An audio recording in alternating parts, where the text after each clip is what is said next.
If worldwide affairs have a place in your day, this is the place you will want to stay. The Ron Bobb-Semple International Podcast with your host, world-renowned voice of Garvey and global news commentator, Ron Bobb-Semple.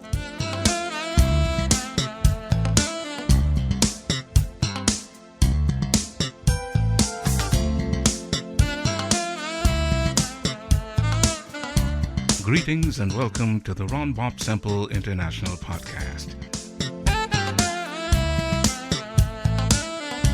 We will be addressing global issues that impact our day-to-day lives.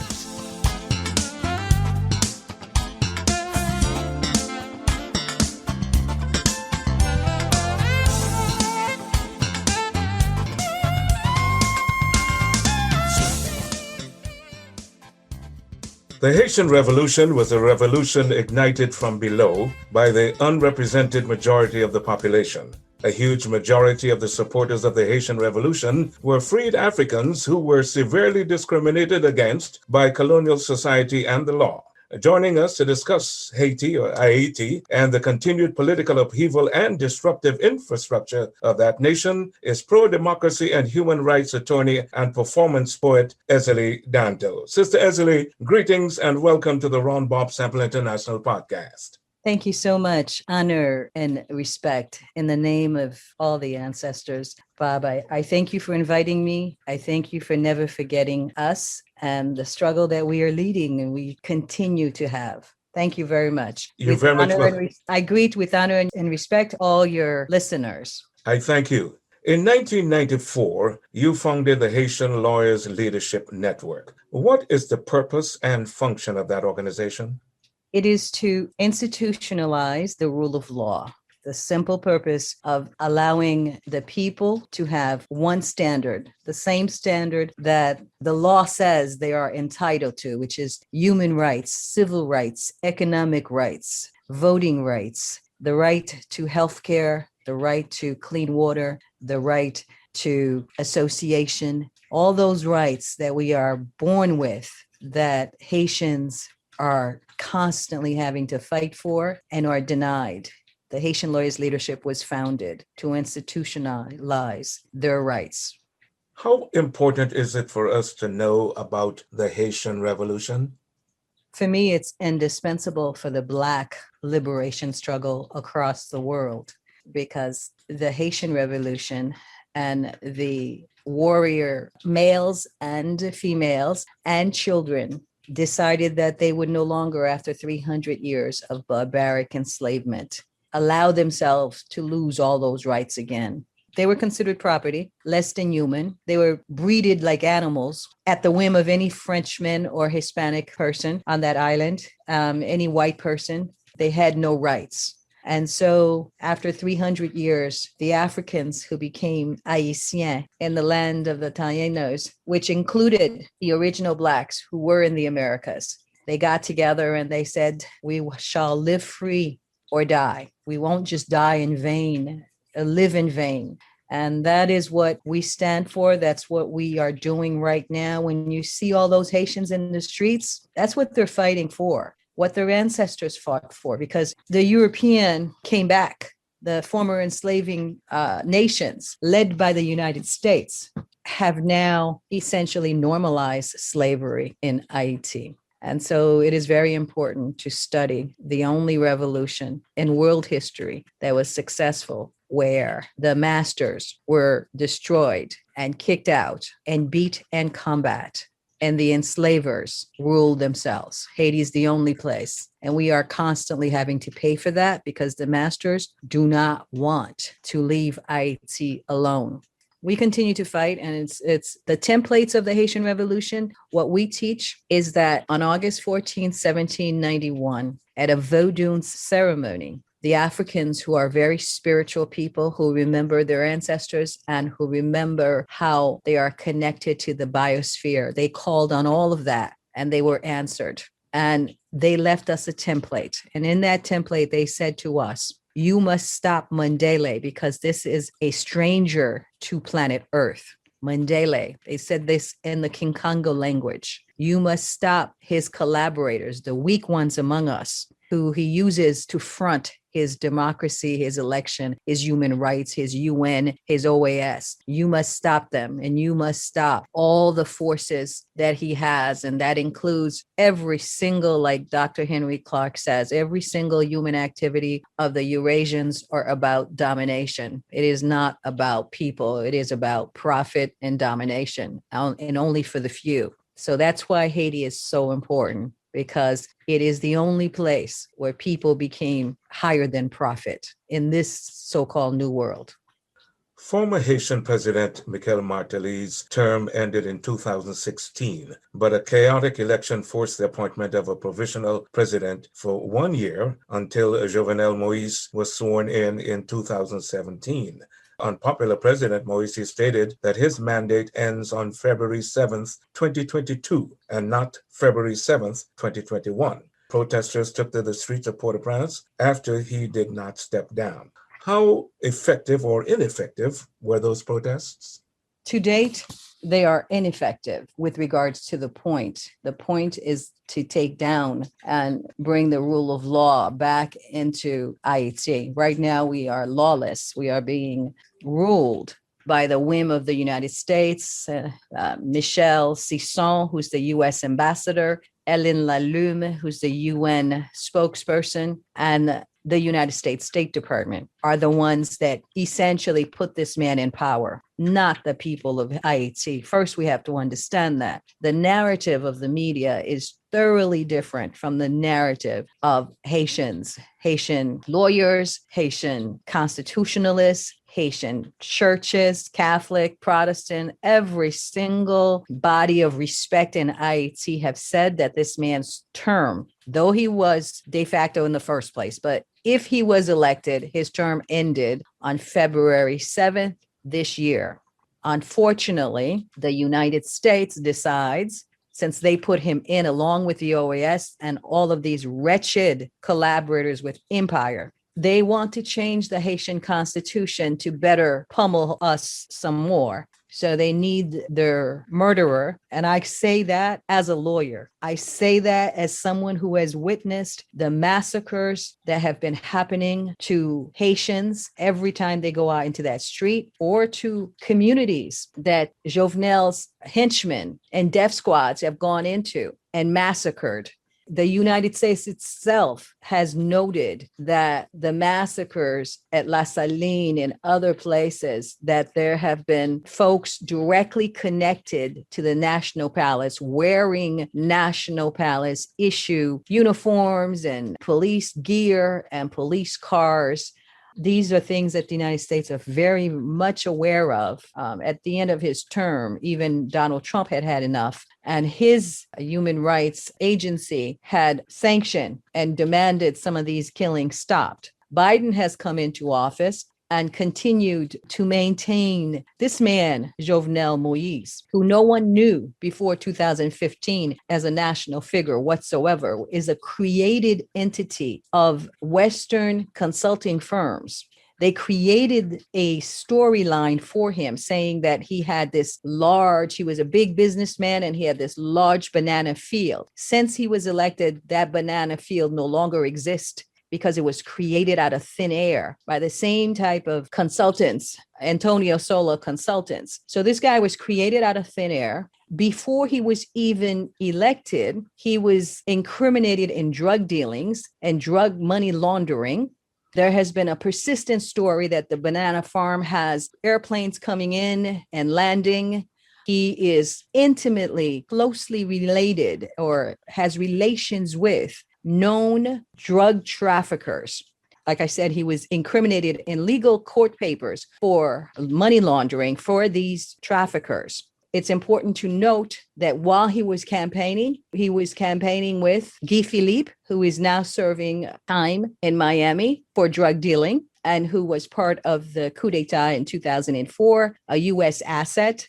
So whenever these U.S. assets, the United States has finished with them, they'll end up in Miami court, in Miami jails. But meanwhile, they use them to terrorize and depopulate the Haitian population and traumatize us. And that's what they're doing with Jovenel Moise. I must also point out, in the same theme, the DEA landed in Haiti and arrested a fugitive who had been convicted of drug dealing. And he is alleged to be, at some point in time, he is Jovenel Moise's driver. When he was arrested, they have copies of his palace security clearance ID and his palace ID. There's pictures all over social media of this. His name is Joseph Mathieu, and he was convicted, I think, for 10 years on drugs. And then he escaped in 2008 and landed in Haiti and did not go back when he should have been going back for his parole. So he's been a fugitive, but he was visible. And I'm telling you, he's been visible to the United States for a long time. They know everything that's going on in Haiti. They know that most of these folks that were elected in the same time as Jovenel Moise are narco traffickers. Michelle Sisson, who's a woman who's a career diplomat. Her father is Philippines, but they always use these people of color to destroy other people of color. And so that's really why the Haitian Revolution told us that we must get rid of the collaborators, the fronts. And so this is what we're facing. The 2004 Haitian coup d'etat occurred after conflicts lasting for several weeks, resulting in the removal from office of President Jean-Bertrand Aristide, preventing him from finishing his second term, who was then flown away from Haiti by U.S. military security personnel. Was he forced out of office, or did he resign, according to then President George W. Bush? I was at one point a lawyer for President Aristide, and I can tell you that he did not resign. I had very intimate contact in those times. The United States simply put him on a rendition plane to the Central Republic of Africa. They simply did that. And George W. Bush Jr. had then finished his father's bidding because his father started the first coup d'etat against President Aristide. And that was supposed to be the end of Haitian rule in Haiti. But of course, you know, the bien compté, mal calculé. We fight from one generation to the other. And because of that fight, President Aristide came back. It's important to note at this juncture that when he was brought back to Haiti, and he wasn't brought back because Bill Clinton came into office. As a matter of fact, Bill Clinton had promised to get Haitians out of Guantanamo Bay. That's correct. And he frankly did not do that, just like every U.S. president in my lifetime that has ever promised anything to Haitians have reneged, whether it was Clinton, Obama, or Trump, or Biden, to a man. We are nothing to them. Obama didn't even bother to come to Haiti during that devastating apocalyptic earthquake. So that is without question the truth of our lives. So the United States of America kidnapped a duly elected president. And this is critical for folks to understand because the narrative is that Haiti has nothing that the United States would want. So you would wonder, why would these white folks, these former enslaved descendants, risk this image that they have, mythology that they've given to the world of how humanistic and democratic and civilized they are? Why would they risk that in Haiti? Because they are the meanest, most murderous, most violent people that planet Earth has ever seen. And Dr. King has said there is no more violent nation than the United States. And believe me, I, as a Haitian woman, I, as a professional who has been trying to put liberty into application and the law into application, have always been stopped by the United States of America. Or, if not them, the UN, who they use as a tool to maintain the hegemony of the post-World War II powers. So no, George W. Bush lied about the weapons of mass destructions, and he definitely lied about Aristide voluntarily resigning. I'd like to switch to the infrastructure of the land of your birth, Sister Ezili. Deforestation has been devastating to Haiti, the second country in the Americas after the United States to free itself from colonial rule. The sustainable demand for charcoal has caused a relentless cycle of deforestation, widespread erosion. Haitians spend 1/3 of their income on their 150,000 tons of charcoal produced annually. Is this an environmental hazard and potential health crisis? in Haiti? Our health crisis is any white person that steps their foot on Haiti and the lies that they perpetuate with their media. There is a document out here to say that this 3% or 2% of forest cover is a lie, and it's still a lie, no matter how many times they repeat it. Haiti's forest cover is 30 to 32%, the same amount as the United States. And you can go on my website to find those documents. I think they don't believe Haitians. So it's when we have a geologist of high repute from a major university, I think his name is Peter Gamble. You can just go ahead and Google the most often repeated lie about Ayiti, and you will find that that is a lie.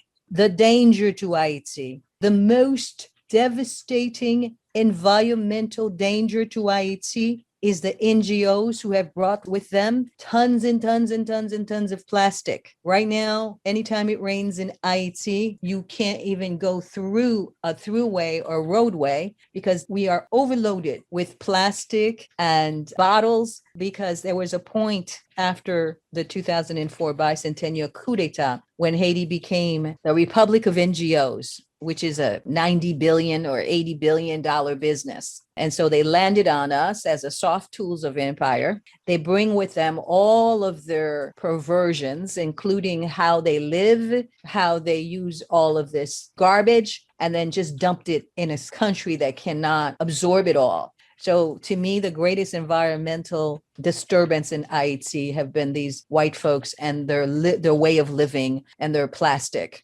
In terms of our deforestation, as I said, it's a lie. Haiti has as much forest cover as Ireland, more than Ireland, more than Germany, same as the United States, more than France. So they need to go talk to themselves. But I'll give you another example when they make this environmental argument. Haiti has 11 species in a lake called Lake Azue, for your people who want to know the non-colonial narrative on Haiti, which is what I do. And that we have 11 extinct species that are extinct everywhere else in the world, except Haiti. But they're now dying because of those plastic that they're dropping into the lake. They're not concerned about environment.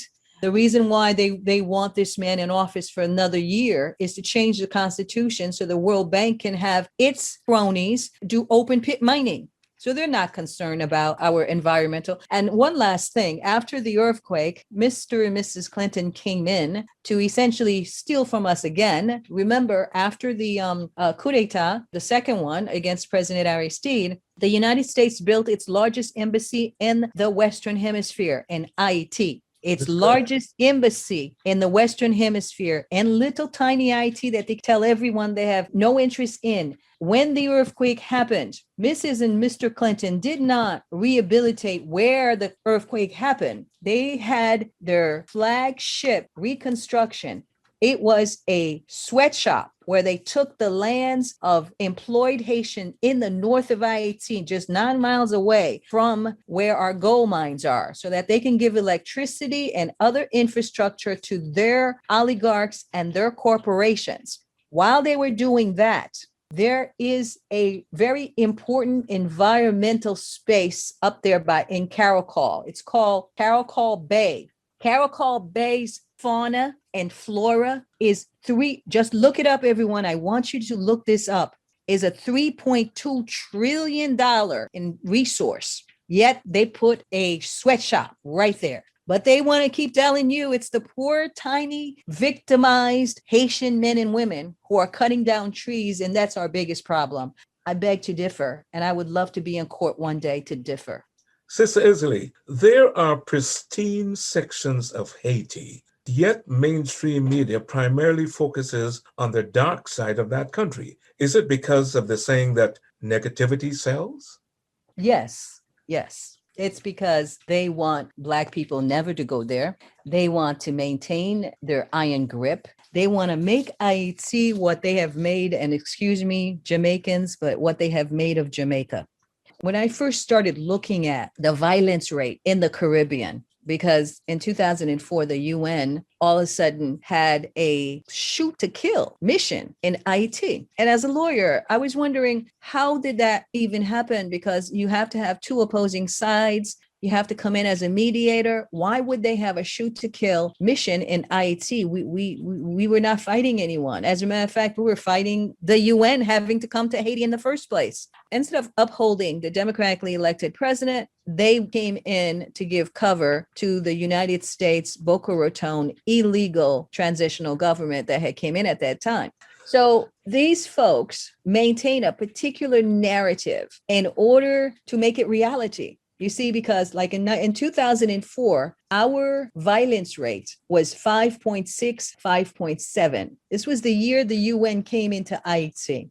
And every year since, I've been saying to people, listen, the more these white people stay here, the more these international organizations stay here, the more violent we're going to be. So today, I want everyone to look up Haiti's violence rate. I want you to go back to all the years I've been talking about Haiti's violence and how our violence rate was lower than the Dominican Republic. They have great tourists. Absolutely, our violent rate was, lower than Bahamas, lower than Brazil, which was the commanding officers for the UN when they came. See, but they give you this impression that we are so violent. You understand? They give you that impression because they need to make that impression become reality. And it is becoming reality. Today, after 13 years of UN being in Haiti, after the oligarchy have had carte blanche to do whatever they want, put in for 8 years, 2 criminals who bring in crime and kidnapping to the extent people can't even go outside anymore. And the kidnapping are connected. They were connected to the UN when the UN was there. They're connected to folks who have uniform on them. And now you have young men who are being bought off by the oligarchs and the politicians to maintain this violence, that the way they did it in the 70s in Jamaica. Today, Haiti is where Jamaica was in the 70s in terms of violence. We are 13% now, and that's twice as much what we were in 2004. Jamaica's violence rate right now is 46 over 1,000. That's the homicide rate. Our violence rate, like I said, was 5.6. But they constantly give this negative image in order to bring us and our people to that point, because the people of Haiti, all they know is that everything is better if they leave Haiti. So they leave their lands, they leave their water, they leave their food, they leave everything to come and do what elsewhere where they're going to be shot like George Floyd. They don't realize that this piece of land that we have was fought for. We have pristine spaces. I mean, when I say pristine spaces, there are forests in Haiti that are so pristine, almost as when Columbus got there. But every day and every way, they are making sure that it becomes a wasteland. Is the law being used against the people of Haiti? Absolutely. I'll give you an example. When Aristide was taken out of office, February 29th, 2004, the United States did that. And of course, that's against every single law there is. They keep mouthing these words about democracy and sovereignty and not interfering into domestic relations. And yet they're the ones that create every single coup d'etat in Haiti since 1806 with the death of Dessalines, which was the first. He's our founding father, and with his death. But when Aristide was brought back by Clinton after his first coup d'etat, when he was brought back in 94, I was his lawyer then. And the State Department would always ask me on the side, is he going to do 1 year? Because they said, you know what? You spent 3 years as president in exile, so you can't recoup those 3 years again. They just made that up. Okay. So when Aristide came back, the United States said to him, you only have 1 more year to finish your 5-year term. And they forced him to leave and not recoup the 3 years he was in exile. Now, here we're looking at this circumstance. It's 2021, and Haitian law says that the term of Mr. Jovenel Moise ends February 7th. Every Haitian says this. Under the Constitution, the article of the Constitution tells them exactly when. Article, I think it's 134.2. The council that manages the judiciary system in Haiti has said that his term ends February 7th, 2021. Every constitutional expert, and he himself has used the same law, the 134.2, which ends his term, to end the term of 2/3 of the Haitian Senate. He's used it. Okay. but he's above the law.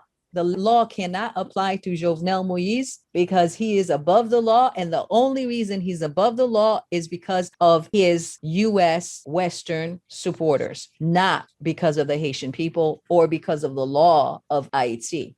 So yes, the law doesn't matter to the invaders. Sister Ezili Danto, thank you very much for joining me here on the Ron Bobb-Semple International Podcast. It's always a pleasure being enlightened by you about what's happening in Haiti. Merci beaucoup. Honor and respect. Thank you for having me.